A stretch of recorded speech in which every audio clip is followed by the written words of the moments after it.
வணக்கங்க.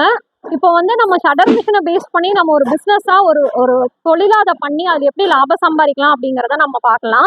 இப்போ வந்து நார்மலா வந்து ஷட்டர் வந்து நம்ம ஹைட்ராலிக்ல இருக்கிற மாதிரி இருக்கும். இது வந்து பாத்தீங்கன்னா மெயினா வந்துட்டு நம்ம வியாபாரத்துக்காக இந்த மிஷினை வந்து நம்ம கொடுக்குறோம். எப்படி அப்படின்னா நீங்க வந்து உங்க டிராக்டர் வச்சிருக்கீங்க, தென்னந்தோப்பு வந்து அதை பேஸ் பண்ணி நீங்க ஒரு தொழில் பண்ணணும்னு நினைக்கிறீங்கன்னா அவங்களுக்கு வந்து இந்த மாதிரி நம்ம வீல் மாடல் போட்டு கொடுத்துருக்கோம்.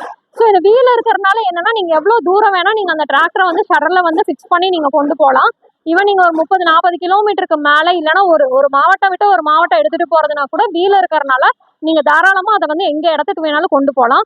ஸோ அந்த மாதிரி இருக்கிறனால உங்க தோப்புல மட்டும் இல்லாம நீங்க ஒரு ஒரு மாவட்டம் விட்டு மாவட்டத்திலயோ இல்லைன்னா ஒரு தோப்பு விட்டு ஒரு தோப்புலயோ அந்த இடத்துல போய் கூட நீங்க இந்த மிஷினை வச்சு நீங்க ஒரு தொழிலா ஆரம்பிக்கலாம். அங்க இருக்க வேஸ்ட் அங்க இருக்க தென்னை மர கழிவுகளை வந்து அடிச்சு நீங்க உரமா அவங்களுக்கும் கொடுக்கலாம். இது மூலியமா உங்களுக்கு வருமானமும் வரும். ஒரு மணி நேரத்துக்கு பாத்தீங்கன்னா இதுல வந்து சாலிடா உங்களுக்கு ஒரு 1500 இருந்து 2000 ரூபாய் வரைக்கும் நீங்க இதுல ஒரு வருமானம் நீங்க பார்க்க முடியும்.